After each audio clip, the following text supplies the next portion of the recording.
Well, this one is actually a bit controversial, but I'm a big advocate of helping twins learn when they don't have to share.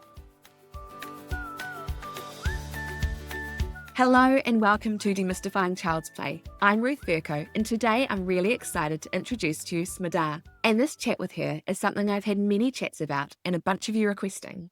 While I've had one baby at a time, I'm definitely not experienced in twins, so I've brought Smadar on as a twin expert. She definitely appreciates that raising twins can be overwhelming.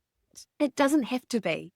And before you think, I don't have twins, this episode isn't for me, I can assure you that no matter how many babies you've got in your care at once, you'll find some take-home points in today's episode.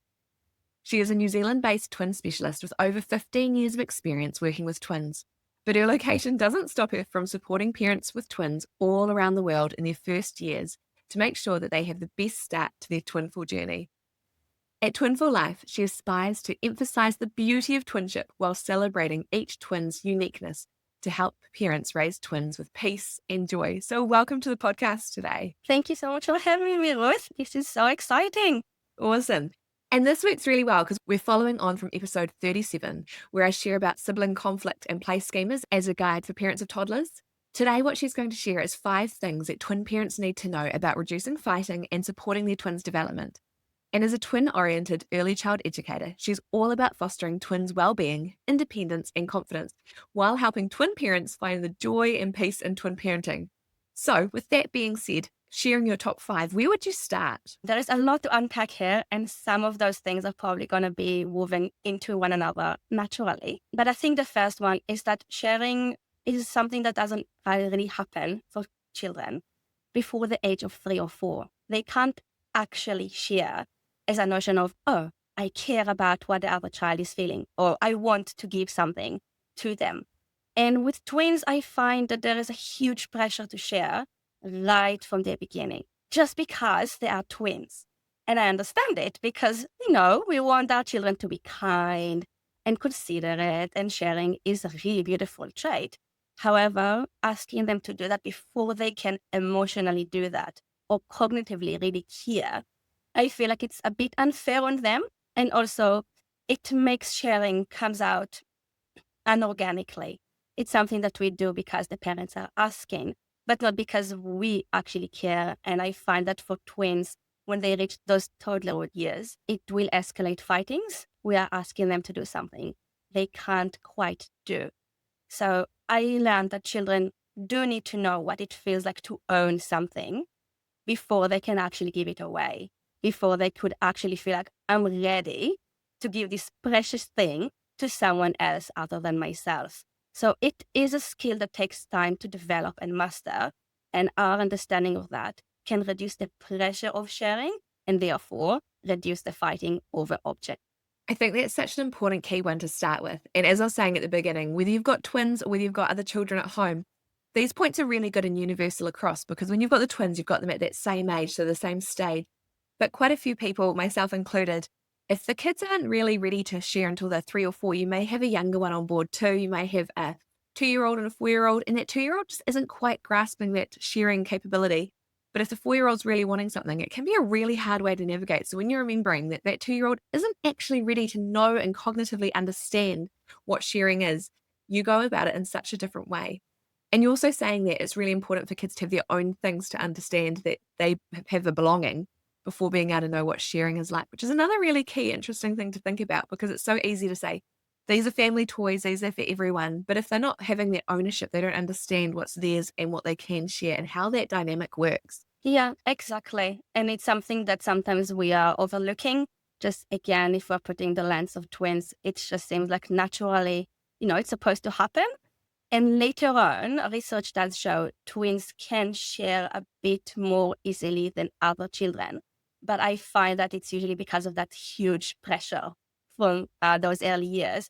So it's not really instilled as a trait that they naturally develop. Nobody is born ready to share anything. First of all, understanding who I am, what belongs to me, and then I can start caring about other people around me. I think that point about not being born with it, and even just thinking about myself as an adult, if there's something that I really want, such as the last couple of bits of chocolate, if there's only 2 bits left and then I'm being asked to share one, it's really hard even as an adult because I'm like, I actually want 2. So when you put that lens on it, it can be so much easier to be like, I've got an adult brain. I've worked through so much of this already and I'm still finding it hard to share. Let's think about how much harder it is for our little ones. That was such a great one to start with. So number 1, your point is that sharing isn't really possible before the ages of 3 to 4. So what would your second point be? My second one is actually derived from the early childhood education philosophy I'm guided by. So the wise Magda Gerber, who founded the RAI philosophy, Resources for Infants Educators, she said, and it's not about twins, but it's so applicable here, that making a child share isn't sharing. So with my years of experience with families and with twins, what I like to help them learn is sharing as a choice rather than a chore. If every time a child feels bad for not sharing and then they're giving that toy away or breaking their cookie, they are not actually sharing. They're just doing something because we made them feel like they need to. So again, we're going back to helping them understand what it means for them to share. We can reflect feelings of each other, like, oh, I can see you're really upset. You wanted a turn. X didn't finish yet. This must be really hard. I can wait with you, or we can go do something else. Or I can see X is really upset. He wanted a turn. You can share with him if you want to. So just reflecting those feelings help those social emotional skills develop naturally. And we are helping those children build and calibrate their moral compass. Again, it takes time, it takes repetition. But the important thing is sharing is beautiful when it's done for the right reasons. And for that, they need to see how their actions impact others or what they said or did made someone else react in a certain way. They need to care enough to do something about it and then find that strategy inside of them of what do they want to do about it. Even if they care, maybe they are not ready to give it away yet. And again, when we put all of that in the context of fighting, if we just expect twins, the moment something happens, the moment there's a conflict, oh, whatever it is, give them a turn. Whatever it is, give them half.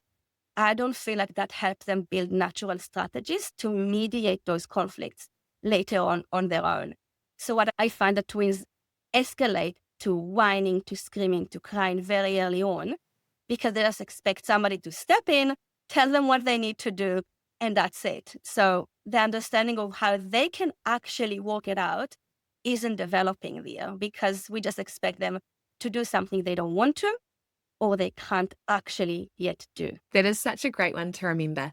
And that stepping in really quickly is so easy to do as parents because we just want the fighting to stop. We want to get things right again. Or we don't like conflict.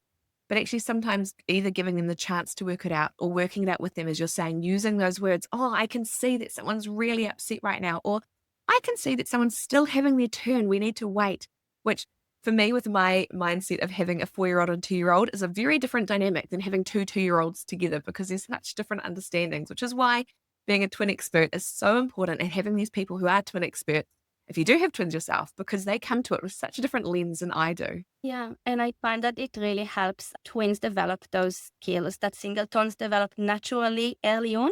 A lot of times, well-meaning twin parents automatically step in. They are kind of helping them share, and I would put it with air quotes because they are not actually sharing. And by doing that, even though the intention is great, they actually bypass very important life skills of dealing with frustrations, dealing with disappointments, understanding you can't always get what you want. Just like I wasn't expected to always share my things with my siblings and vice versa, I feel the same should apply to twins. And by that, we are actually helping them prepare for life, for developing those very important skills that do take time, but without opportunities to face them with support and with guidance, they won't naturally develop them when they're entering preschool at the age of 3 or 4. I think what you said at the end there is just so key, having that time, having the opportunities and having the support. Because if you're trying to rush through life and get through things really quickly, you're not giving them that time to work it through and develop those skills on their own. So having the time that you're not just trying to rush through and get it done really quickly, saying, right, just share it, we're done. You're giving them those opportunities to talk, to listen, to reflect, and you're supporting them through it. Because as we know, it's hard for me to share my 2 bits of chocolate as an adult. It's harder for them with their brains still developing, all these things going on, to share their toys at this age. So, number one is sharing's hard before 3 and 4. It's hard anytime, but not very possible. Number two is when you make a child share, it's not actually sharing. So, what would number three be? Well, this one is actually a bit controversial, but I'm a big advocate of helping twins learn when they don't have to share. They always expect to share what they've got, who they're with, their attention, their resources, their toys. And here I actually like to encourage twin parents to help your twins learn they don't have to share everything. Sharing should have its limits. Not everything should be up for grabs. And by that, I do encourage you, give them things that are just their own. Special toys, clothes, it can be a special plate or a backpack. If we actually give them things that are just their own, and it brings us back to that first and second points. First of all, they will learn what a sense of ownership is. And they will know that when they are expected to share, it's not for everything. They will have something that is just theirs. It therefore makes those sharing moments a little bit more tolerable. So giving them things of their own means that we are actually recognizing their rights for owning things. Just like myself, I had my things, my sister has her things. We don't share everything. Some things can be like the house toys, but when they don't want to share that particular toy, it's okay. We are actually giving them permission to set boundaries. This is mine, and that's okay. Other trucks are for everybody, so I will need to take turns or sometimes let go. But having those moments where we actually champion their autonomy over their decisions, over their things, is setting them up again for success. It's not realistic to expect them to share everything. And therefore, all those frustrations, all those intense interactions can be mediated. And it's such an interesting dynamic to navigate. I know with my own children, one thing I try and do before we have friends around is ensure that we've had a talk about which toys are out and whether they're okay to share. And sometimes there are things that have been really special to them. And so they might go put them in their room or even put them in my room, that they're out of bounds when their friends are there, because those are really special to them. And as you're saying, kids don't need to share everything. We are learning about sharing. We are learning about turn taking. Some things are really special and they don't want them broken, or they don't want them being played with in what they perceive as the wrong way. And it's okay to put things away or say, hey, actually, that's just for this child right now. They may choose to share it later on, but it's completely up to them. They're not going to be made to share it, which is such an important thing to learn and skill for both children, knowing that actually I might not be able to play with this because it's not mine, and that's okay. So very, as you said, controversial and a very big thing to work through, but it's really important for our children to have these experiences and have the sense of ownership. Okay, so we've done number one, which was not possible for the young ones. Number two, making them share isn't sharing. Number three, having their own belongings. So what would number four be? Well, number four is a big one. So what happens when twins are expected to share everything, or the norm in the family is that whatever you've got, your co-twin needs to have or can have if they want to. I find that twins start to feel a sense of guilt or even shame sometimes if they are receiving something and their twin didn't. I've seen it time and again. You will give somebody something, or they found something special on our outing. They will pick it up and they will scan to find their twin and either feel like they need to give it to them, or they will hold on to it so tight because they feel like they're expected to share it. And later on, you can see it in the late toddlerhood and preschoolers and onwards. They can start verbalize feelings that basically equate to guilt, like something is not okay here. I need to give it to them, or I need to share with them, which I find is quite unfair on little ones. It's really, really big feelings to have so early on. And on the other side of this coin is that their co-twin will naturally have a sense of entitlement.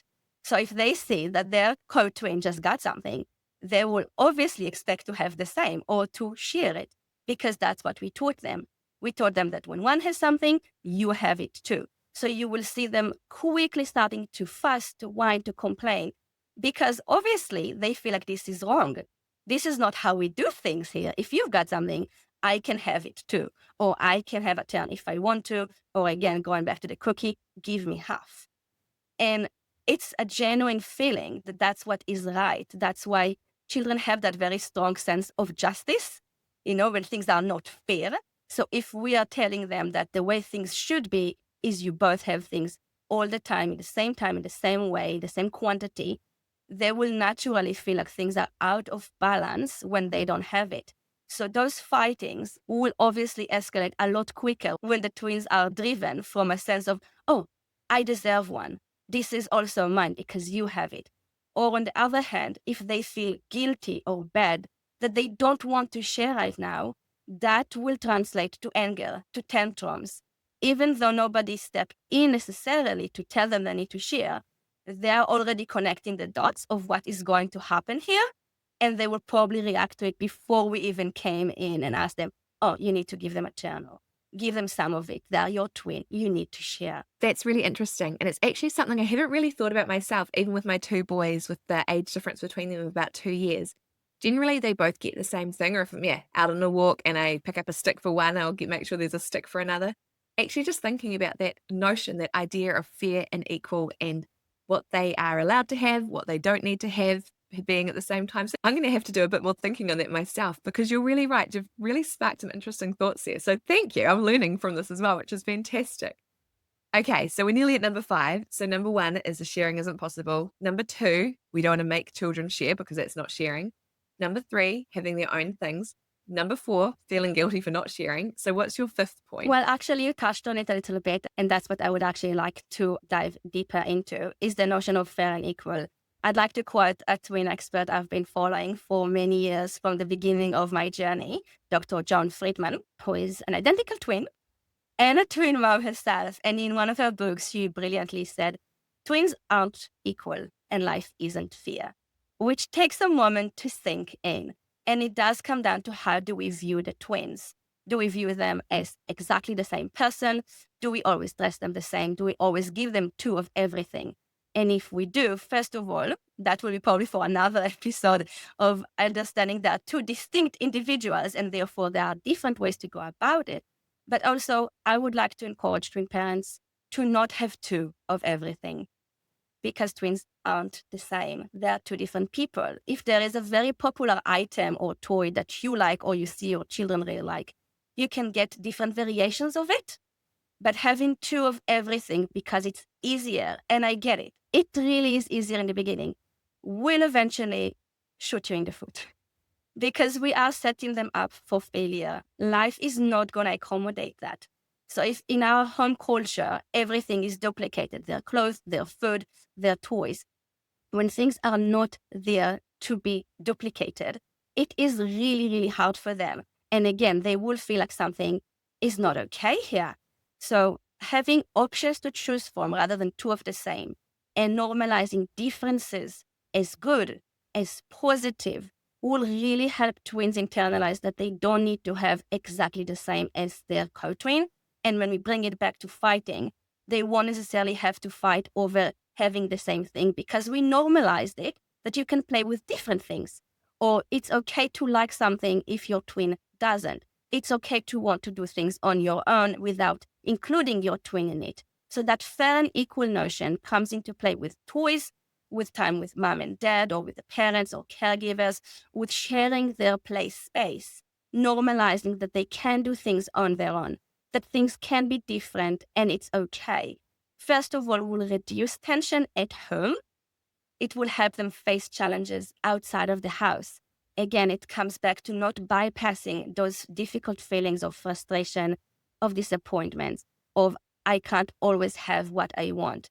And if we are expected to have exactly the same as my identical twin next to me, it is genuinely really, really hard and triggering for them when life doesn't accommodate that. So yes, 2 of everything will be easier. Sometimes some twin parents do see their twins as a set, and it does stem from that. So we can debunk that on its own. But just giving them the idea that you don't have to share, and what you've got doesn't have to be the same as your twin, and it's okay. You can take turns, you can swap, or you can say no. It's okay too.